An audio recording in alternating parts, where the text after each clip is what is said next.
কথায় আছে catch miss তো ম্যাচ মিস, আর সেটাই যেন হয়েছে চেন্নাই সুপার কিংসের সাথে। আজকের ম্যাচে জয়টা ছিল অবধারিত চেন্নাই সুপার কিংসের জন্য কোয়ালিফাই করতে, আর সেই লক্ষ্যে ম্যাচের আত্মবিশ্বাসটাকে আরও বাড়াতে এ ম্যাচে উপস্থিত ছিলেন মহেন্দ্র সিং ধোনি।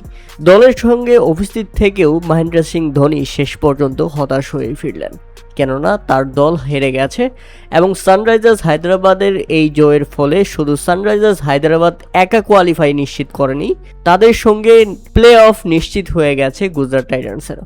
হ্যাঁ দর্শক, ইতিমধ্যে আরসিবির পরে আরও দুটি দল আজকে সুপার ফোরে পৌঁছে গেল। সেই দুটি দল হচ্ছে গুজরাট টাইটান্স এবং সানরাইজার্স হায়দ্রাবাদ।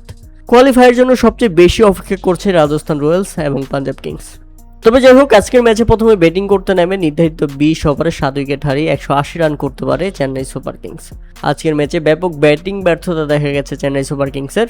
কোনো ব্যাটসম্যানই বড় ইনিংস খেলতে না পারলে শেষ পর্যন্ত তারা 180 রানের মধ্যেই থেমে যায় এবং দলের হয়ে কেবল সর্বোচ্চ 27 বলে 44 রান করেন ডিওয়াল ব্রেভিস।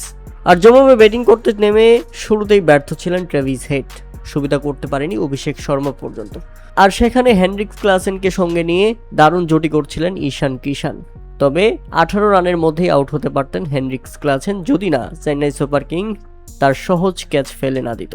আর সেখানেই মূলত হেরে গেছে চেন্নাই সুপার কিংস। বেঁচে যাওয়ার পর 26 বলে 47 রানের চোখধাঁধানো ইনিংস খেলেন হেনরিক্স ক্লাসেন এবং 47 বলে 70 রান করে দলকে জয়ের বন্দরে পৌঁছে দেন ঈশান কিষান। তবে খেলাটাকে ফিনিশ করতে পারেনি ঈশান কিষান। ফিনিশ না করলেও তিনি আউট হলে সানরাইজার্স হায়দ্রাবাদ বিপদে পড়েনি, বরং ততক্ষণে জয়ের বন্দরে পৌঁছে গেছে তারা এবং 5 উইকেটের বড় জয় তুলে নিয়ে দুর্দান্তভাবে কোয়ালিফাই নিশ্চিত করলো সানরাইজার্স হায়দ্রাবাদ। তাদের চেন্নাই এবং চেন্নাই সমর্থকদের জন্য সত্যি দুঃখজনক।